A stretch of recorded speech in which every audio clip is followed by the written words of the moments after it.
My name is Emma, and this is the story of how I found my way through the darkest days of my life. The story of my learning route. It's not a straight path, and it wasn't easy, but sometimes the things that hurt us the most shape us into who we're meant to become. I was 14 when life started feeling heavy. It wasn't sudden, like a storm crashing in one night. It was slow, like a steady drizzle that soaked through my skin. School felt harder than it should, and I'd sit at the back of the class pretending to listen. My friends, they never knew what was happening inside me. I smiled when they told jokes and laughed at all the right times, but it felt like wearing a mask every day. I remember one evening in October. It was cold, and the autumn leaves covered the streets in shades of red and gold.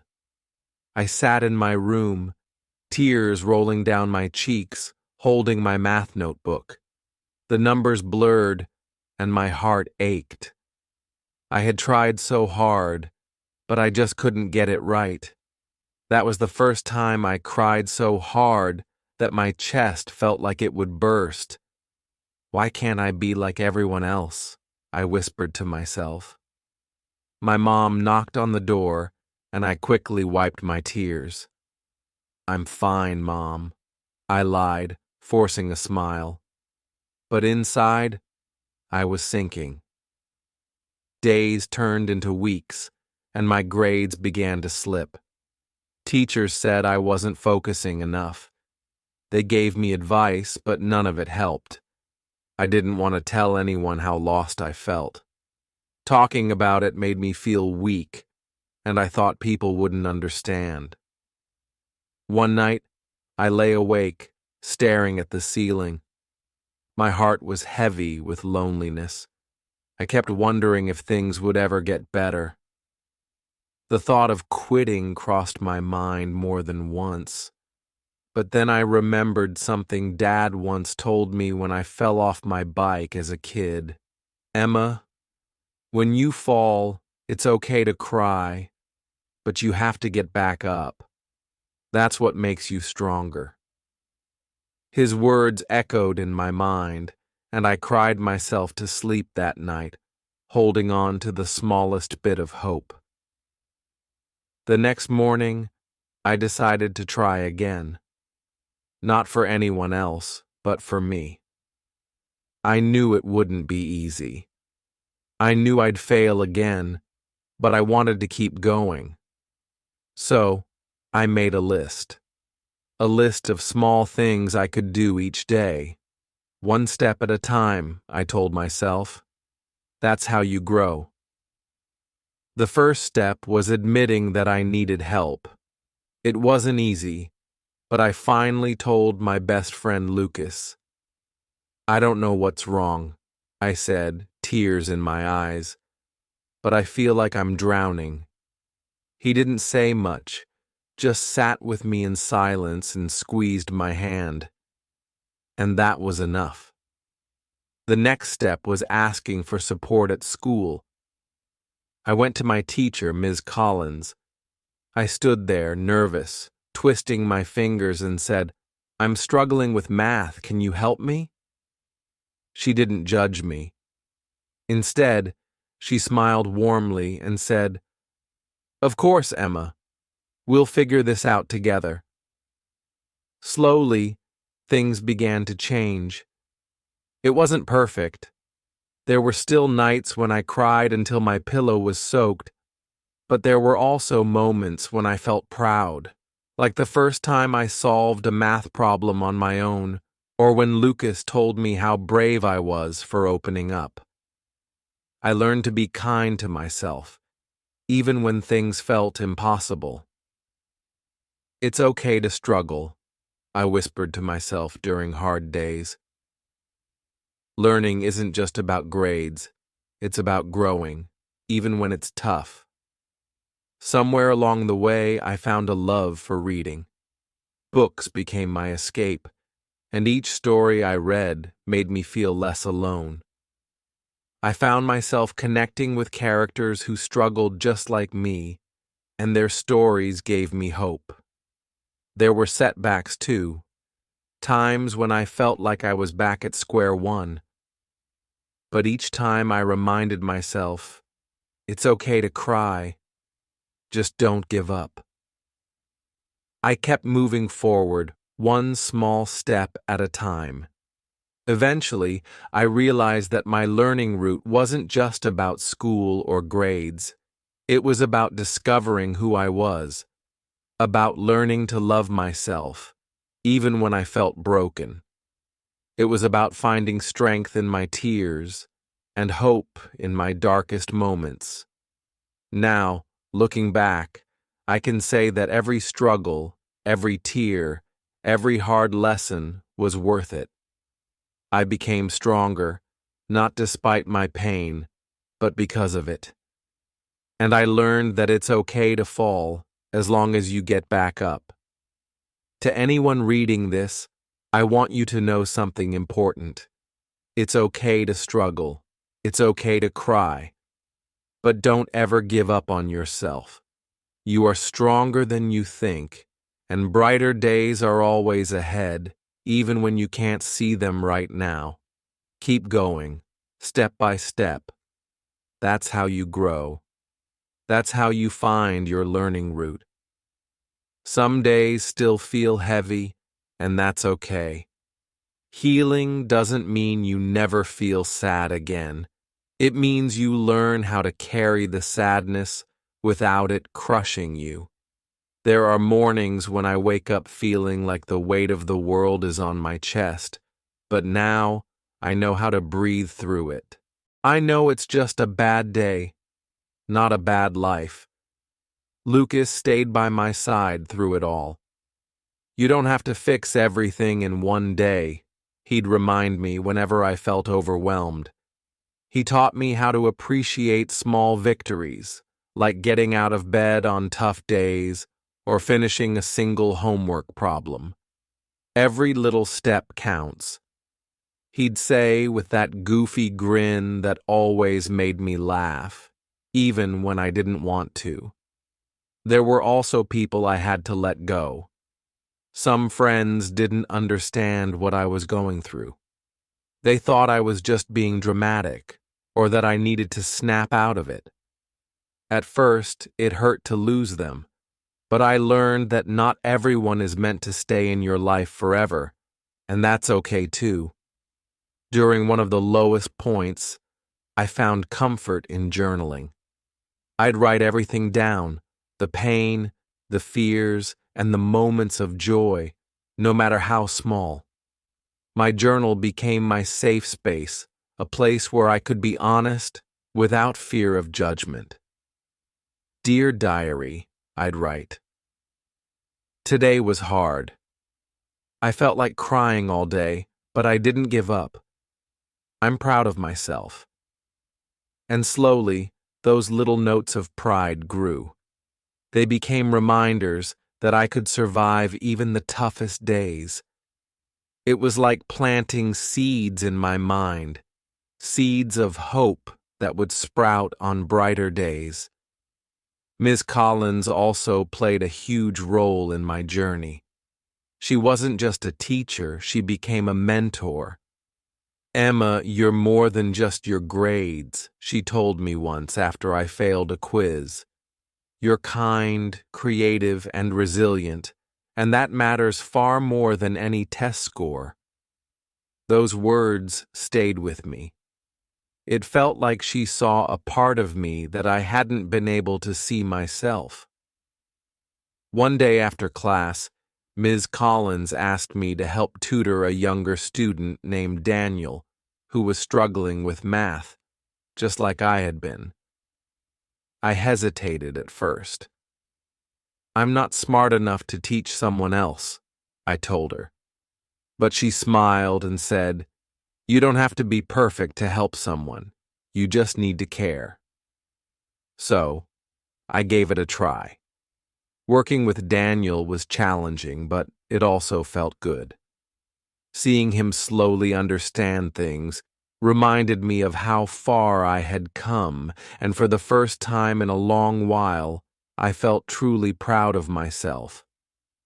Helping Daniel made me realize something important. Even when you're struggling, you can still be a light for someone else. Your scars can become someone else's survival guide. Over time, I learned to manage my emotions better. I found healthier ways to cope, like going for walks, painting, and listening to music. I discovered that crying wasn't a sign of weakness, but a way of releasing what my heart couldn't carry anymore. There were nights when I still cried, but they weren't like before. Now those tears felt different, less like drowning, more like healing. It was as if each tear washed away a little bit of the fear and pain. One rainy afternoon, I sat with my mom on the porch.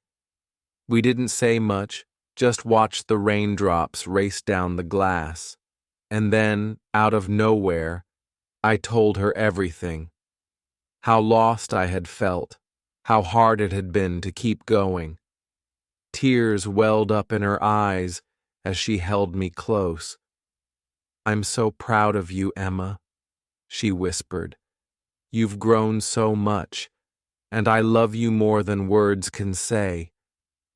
In that moment, I realized that love, real, unconditional love, is the strongest thing in the world.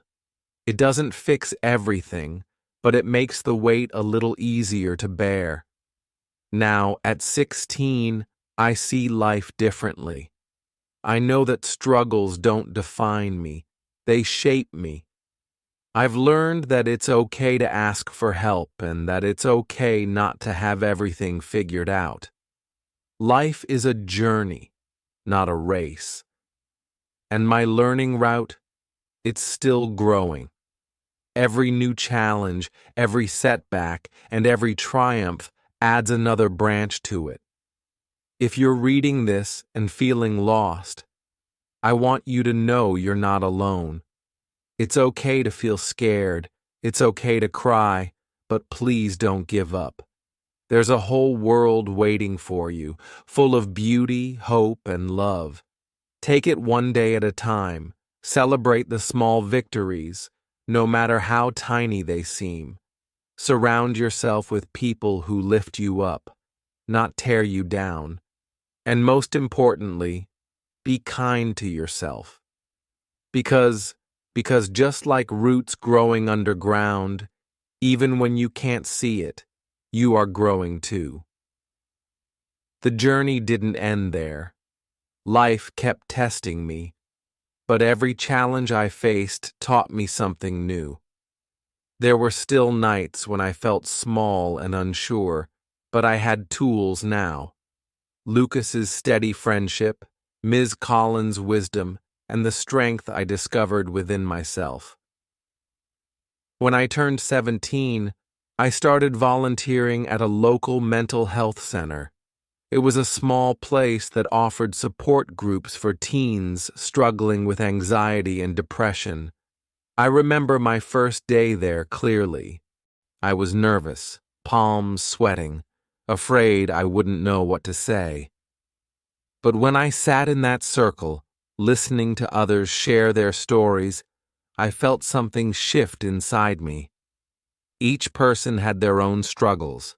Some were dealing with broken homes, others with academic pressure or loneliness. As I listened, I realized how connected we all were in our pain. It made me feel less alone, and for the first time, I believed that my story could make a difference. One afternoon, a girl named Mia sat beside me after the session. Her voice was soft, almost a whisper. "I feel like I'll never be enough," she said, her eyes filling with tears. I looked at her, remembering all the times I had felt the same way. "I know what that feels like," I told her gently. But you are enough right now just as you are, and it's okay not to have everything figured out. It takes time, and you're not alone. Mia's face softened, and in that moment I understood something important. Sometimes all someone needs is to be seen, to know that their struggles are valid, and to hear that they're not alone. As the months passed, I began speaking more openly about my mental health. I wrote articles for the school paper, sharing my story with others. At first, it was terrifying, baring my soul for everyone to see. But the messages I received from classmates and strangers made it all worth it. Thank you for sharing, one note read. Your story gave me hope when I needed it the most. I realized that vulnerability wasn't a weakness, it was a strength. By being open about my struggles, I gave others permission to do the same. And slowly, the walls that people built around their hearts began to crumble. Not every day was easy. There were still moments when I doubted myself, when I wondered if I'd ever truly be okay. But now, I had learned to ride the waves instead of drowning in them. Some days, I'd let myself cry, knowing that tears weren't a sign of defeat, but a way of releasing what no longer served me. And through it all, my learning route kept growing. It wasn't perfect or smooth. There were twists and knots along the way, moments of pain, setbacks, and lessons learned the hard way. But that's the beauty of growth. It's messy, unpredictable, and uniquely ours. On my 18th birthday, Lucas gave me a small notebook. For all the new memories you'll make, he said with a smile. I hugged him tight, grateful for his unwavering presence in my life. Friends like Lucas are rare, and I knew how lucky I was to have him. The pages of that notebook soon filled with new experiences, adventures, dreams, and moments of joy. Some pages held stories of hard days too, but they were always followed by notes of hope. I learned that life is a mix of light and dark, joy and sorrow, and that's okay. You don't need to have everything figured out right away. The important thing is to keep going, one small step at a time. When I graduated high school, I gave a speech at the ceremony. My heart raced as I stood on the stage, but I knew the words I wanted to say. I used to think that learning was just about grades. I began, my voice steady. But the truth is, the most important lessons aren't found in textbooks. They're found in the moments when we feel like giving up, but choose to keep going, in the friendships that carry us through tough times, and in the quiet strength we discover within ourselves. The audience was silent, listening closely. I took a deep breath and continued. Life will challenge you. There will be days when you feel lost, when it seems like everything is falling apart. But I want you to remember something. You are not alone. And no matter how hard things get, there is always hope. You are stronger than you think, and your story matters. As I finished, the crowd erupted in applause. I smiled, feeling a sense of peace I hadn't known before. This was my story, one of struggle, hope, and growth, and it was far from over. The future stretched before me, uncertain and full of possibilities, but I wasn't afraid. I knew that no matter what came my way, I had the tools to navigate it. My learning route was strong, and it would keep growing no matter what storms came my way. And so, I leave you with this. Life isn't about having all the answers. It's about embracing the journey, the ups and downs, the joy and pain. It's about finding beauty in the struggle and strength in your tears. Keep going. Keep growing. Your learning root is waiting to blossom, and the world is better with you in it. After graduation, life felt like a blank canvas, exciting and terrifying all at once. College was just around the corner, and while most people were thrilled, I felt a familiar knot tighten in my chest. Would I be able to handle it? Would the old struggles come back to haunt me? I spent that summer trying to prepare, but not just by shopping for dorm supplies or registering for classes. I prepared my mind. I promised myself that if things got hard again, I'd ask for help sooner. No more pretending I was fine when I wasn't. No more suffering in silence. Before I knew it, moving day arrived. My parents helped carry my boxes to the tiny dorm room, and Lucas sent me a silly text. Don't forget, if the people in your dorm are weird, just call me. I'll come rescue you. I laughed out loud, feeling a little braver because I knew he was only a phone call away. That first week at college was overwhelming. New faces, new classes, new everything. It felt like being tossed into deep water without knowing how to swim.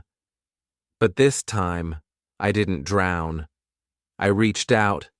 I signed up for a peer support group on campus, and on the first day, I sat nervously in a circle of strangers. Everyone looked as lost and scared as I felt, and it made me realize that I wasn't the only one struggling with the transition. When it was my turn to share, I took a deep breath. "Hi, I'm Emma," I said. "And, well, I'm scared, but I'm also really trying to believe that it's okay not to have everything figured out." Heads nodded around the circle, and I felt a sense of belonging I hadn't expected. It was strange how comforting it was to be surrounded by people who didn't judge me, who knew exactly what it felt like to be unsure.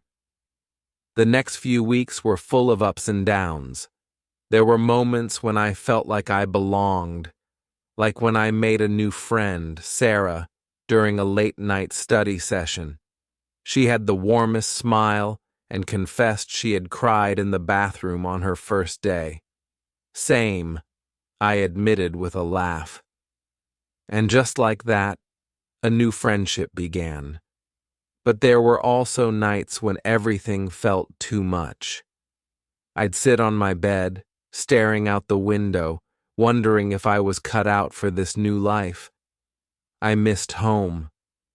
I missed the comfort of familiar routines.